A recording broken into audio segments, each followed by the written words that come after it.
Good morning student, आपका स्वागत है हमारे यूट्यूब चैनल करियर पॉइंट राजोपुर 2 में।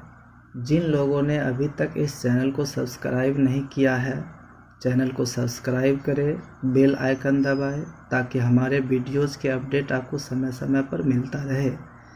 यह आपका गॉस की प्रमेय का पार्ट 2 वीडियो है।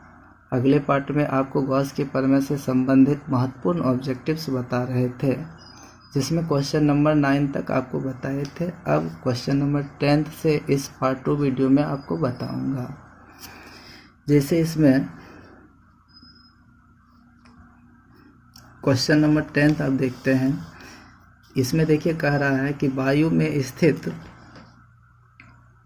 एकांक धन आवेश से निकलने वाले संपूर्ण फ्लक्स का मान होता है।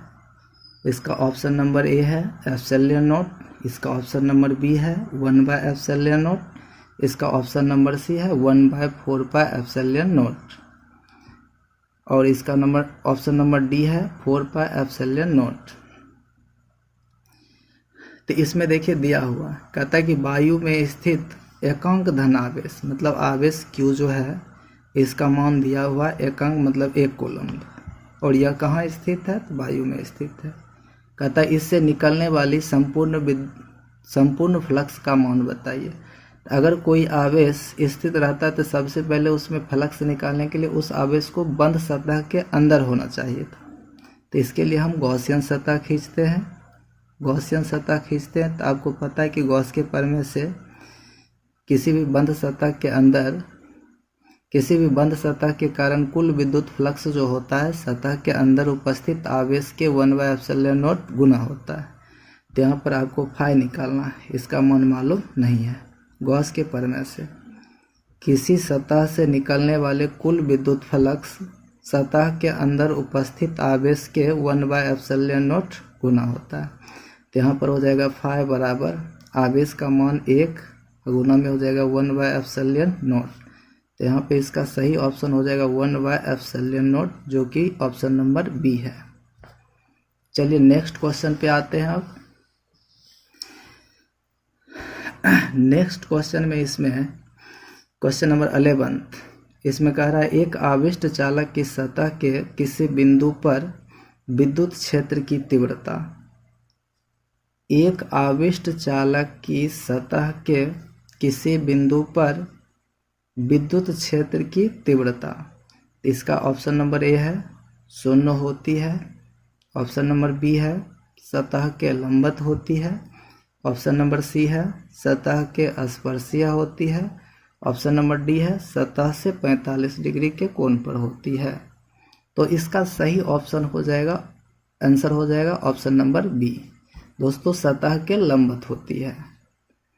Next question, question number 12। अब इसमें कह रहा है कि द्रव की एक बूंद को आवेशित करने पर उसके सिकुड़ने की प्रवृत्ति। क्वेश्चन है द्रव की एक बूंद को आवेशित करने पर उसके सिकुड़ने की प्रवृत्ति। ऑप्शन नंबर ए है बढ़ती है, ऑप्शन नंबर बी है घटती है, ऑप्शन नंबर सी है अपरिवर्तित रहती है, ऑप्शन नंबर डी है इनमें से कोई नहीं। तो इसका सही ऑप्शन हो जाएगा दोस्तों बी नंबर, घटती है। चलिए नेक्स्ट क्वेश्चन पे आते हैं। आप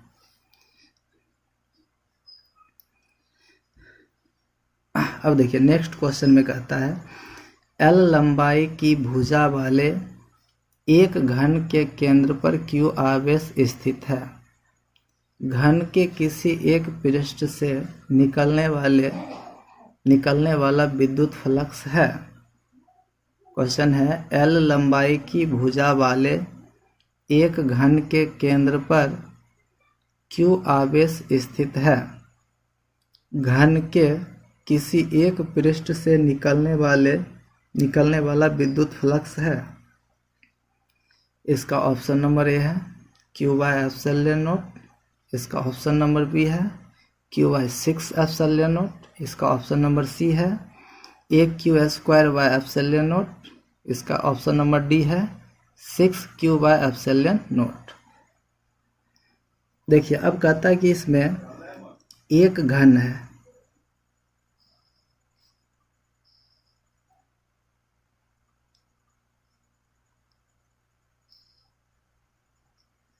अब इस घन के केंद्र पर, इस घन के केंद्र पर एक आवेश है Q और इसमें घन की लंबाई दिया हुआ भुजाक L। इसमें अगर देखेंगे तो सबकी लंबाई L ही होगी, घन की भुजा सभी के सभी बराबर होते हैं। अब इसमें देखिए, अगर इसको देखेंगे तो बंद सतह के अंदर कुल मिलाकर विद्युत फ्लक्स की बात किया जाए तो ये हो जाएगा Q/ε0 गॉस के प्रमेय से। लेकिन ये Q/ε0 ये जो विद्युत फ्लक्स है यह संपूर्ण सतह के कारण है, जबकि आपको पता है कि संपूर्ण सतह अगर घन में देखा जाए तो ये होता है 6, मतलब 6 सतह के कारण कुल विद्युत फ्लक्स है कितना, Q/ε0।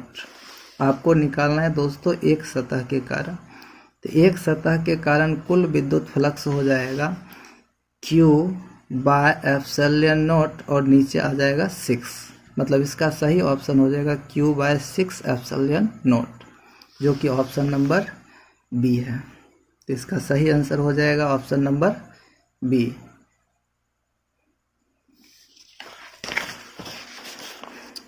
चलिए नेक्स्ट क्वेश्चन देखा जाए।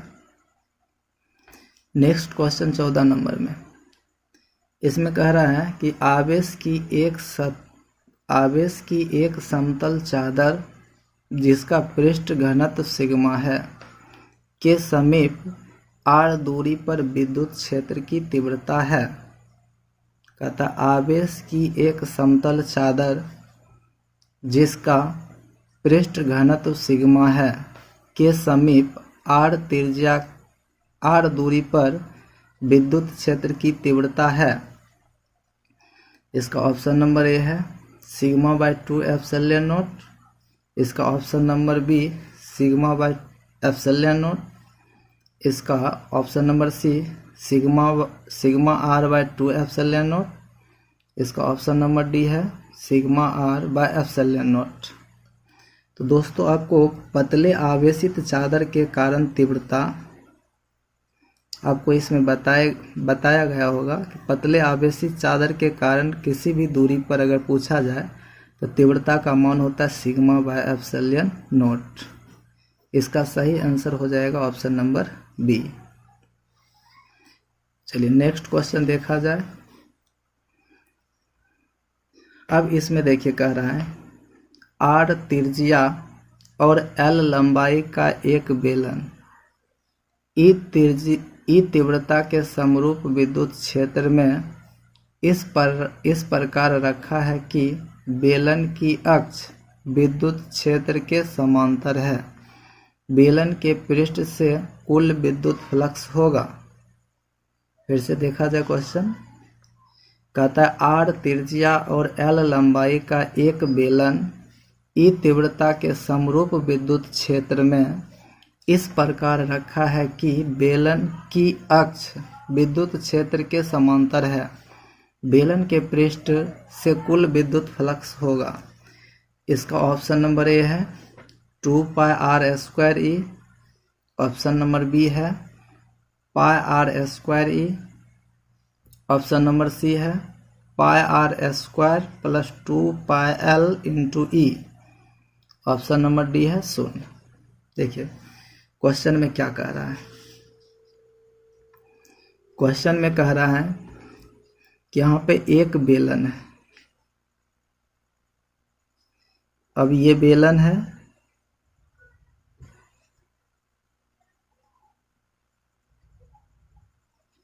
अब यहाँ पर बेलन की त्रिज्या जो दी हुई है ये कैपिटल R और इसकी लंबाई L, और इसमें कहता है विद्युत क्षेत्र की तीव्रता की जो दिशा है वह इसके अक्ष के समांतर है। तो इसका अक्ष ये हो गया, इसी के समांतर जो है विद्युत क्षेत्र की तीव्रता की दिशा है।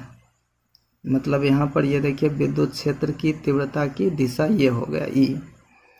अगर हम यहाँ पे देखेंगे, यहाँ पर देखिए कुल मिलाकर अगर सरफेस देखेंगे तो यहाँ पर देखिए सरफेस A है, यहाँ पर भी सरफेस A है और यहाँ पर देखिए सरफेस ये है। ये दोनों बराबर है, इसलिए इसको मान लेते हैं A1 और इसको मान लेते हैं A2। दोस्तों आपको पता है कि यहाँ पर अगर देखेंगे तो इसके कारण देखेंगे, इसके कारण जो विद्युत फ्लक्स होगा उसको मान लेते हैं phi1, इसके कारण जो विद्युत फ्लक्स होगा उसको मान लेते हैं phi2, इसके कारण जो विद्युत फ्लक्स होगा उसको मान लेते हैं phi3। तो आपको पता है कि phi बराबर हो जाता है EA cos थीटा। अगर हम phi1 का मान निकालेंगे तो phi1 बराबर हो जाएगा EA cos, लेकिन थीटा के जगह पर देखिए इसमें है क्षेत्रफल की दिशा इधर और विद्युत क्षेत्र की दिशा इधर, दोनों के बीच का कोण यहाँ पर कितना है 90 डिग्री। तो यहाँ पर देखिए ये हो जाएगा, यहाँ पर ये हो जाएगा EA, और चूँकि आपको पता है कि cos 90 का मान कितना होता है 90, cos 90 का मान होता है यहाँ पे आपको 0, कुल मिला के यहाँ पे हो जाएगा कितना इसका 0। अब दूसरा phi2 अगर निकालते हैं तो phi2 निकालेंगे तो phi2 में भी यहाँ ये हो जाएगा EA cos थीटा, लेकिन थीटा के जगह पर इसमें देखिए E की दिशा और phi2 की दिशा दोनों समान है, इसलिए यहाँ पर थीटा के जगह पर 0। और दोस्तों आपको पता है कि cos 0 का मान होता है 1, तो यहाँ पर हो जाएगा EA। इसी प्रकार से phi3 का मान निकालेंगे, तो phi3 का जब मान निकालेंगे तो यहाँ पर देखिए फार्मूला लगाएंगे EA cos, लेकिन यहाँ पर थीटा जब देखेंगे तो यहाँ पर देखिए विद्युत क्षेत्र की दिशा आगे है परंतु क्षेत्रफल की दिशा सतह से बाहर की तरफ है, सतह के लंबवत सतह से बाहर, तो इन दोनों के बीच का कोण यहाँ पर बनता कितना 180, तो यहाँ पर हो जाएगा 180। तो यहाँ पर देखिए हो गया EA और cos 180 का मान होता है -1, तो यहाँ पर हो गया -EA। और आपको यहाँ पर अब निकालना है कुल विद्युत फ्लक्स, कुल विद्युत फ्लक्स phi नेट बराबर हो जाएगा phi1 plus phi2 plus phi3। phi1 का मान देखेंगे तो ये तो पहले से 0 है, phi2 का मान देखेंगे तो ये EA है, प्लस phi3 का मान देखेंगे तो माइनस में है EA, तो यहाँ पर देखिए हो जाएगा 0 प्लस EA और माइनस फिर से EA, तो ये दोनों कट जाएगा तो कुल मिला के कितना आया 0।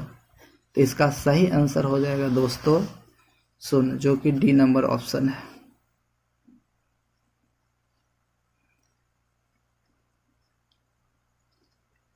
चलिए नेक्स्ट क्वेश्चन पे आते हैं। नेक्स्ट क्वेश्चन इसका है अनंत लंबाई के आवेशित बेलनाकार चालक की अक्ष से r दूरी पर विद्युत क्षेत्र होगा। इसका ऑप्शन नंबर ए है λ/4πε0 इंटू r, λ/4πε0 r। इसका ऑप्शन नंबर बी है λ/2πε0 r। इसका ऑप्शन नंबर सी है λ/πε0 r। इसका डी ऑप्शन है λ/r।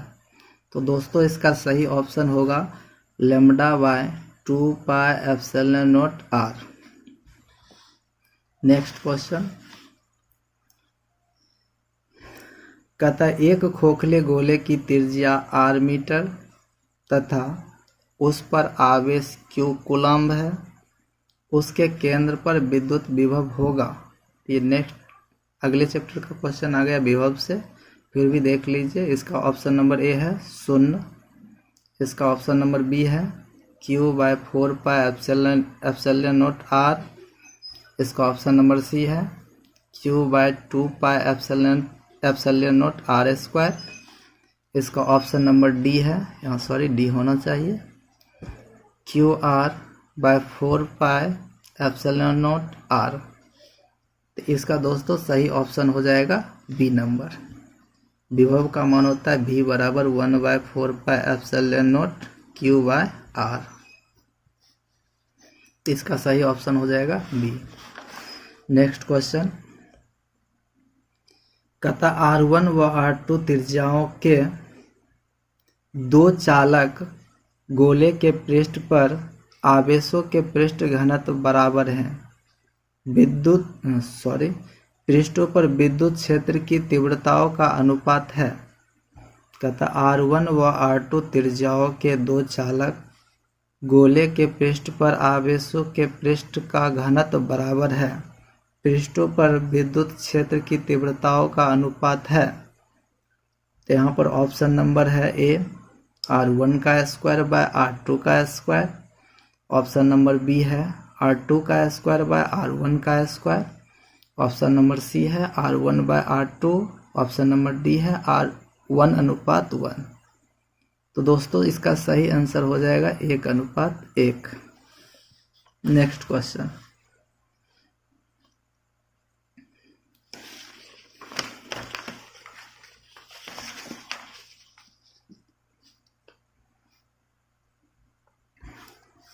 नेक्स्ट क्वेश्चन है विद्युत फ्लक्स का बीमीय सूत्र होता है। विद्युत फ्लक्स का बीमीय सूत्र होता है।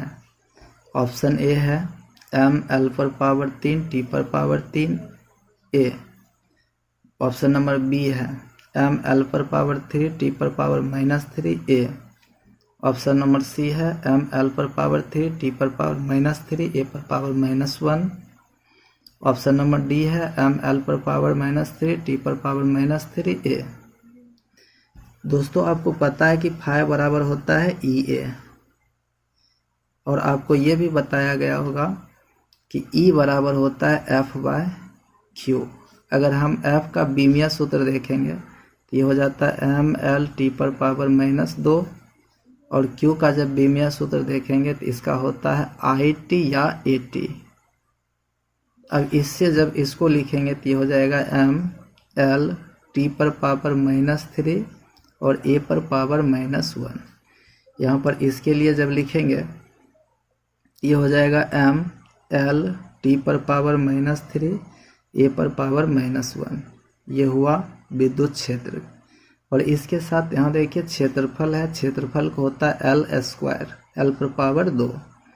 ये सभी को मिलाएंगे तो हो जाएगा mL/3 T/-3 A/-1। तो दोस्तों इसका सही ऑप्शन हो जाएगा सी नंबर। चलिए नेक्स्ट क्वेश्चन को देखते हैं। यहाँ पर है विद्युत फ्लक्स है। इसका ऑप्शन नंबर ए है सदिश। इसका ऑप्शन नंबर बी है अदिश। इसका ऑप्शन नंबर सी है ए और बी दोनों। इसका ऑप्शन नंबर डी है नन। तो यहाँ पर देखिए दोस्तों विद्युत फ्लक्स जो है एक अदिश राशि है, एक अदिश राशि है, क्योंकि यहाँ पर आपको बताया गया होगा कि विद्युत क्षेत्र तथा क्षेत्रफल के अदिश गुणनफल को बोला जाता है विद्युत फ्लक्स। इसलिए यह कौन सी राशि हो गया? अदिश राशि। नेक्स्ट क्वेश्चन कहता आवेशित खोखले गोलाकार चालक के केंद्र पर, आवेशित खोखले गोलाकार चालक के केंद्र पर ऑप्शन नंबर ए विद्युत क्षेत्र एवं विभव दोनों शून्य होते हैं। ऑप्शन नंबर बी विभव शून्य होता है, विद्युत क्षेत्र नहीं।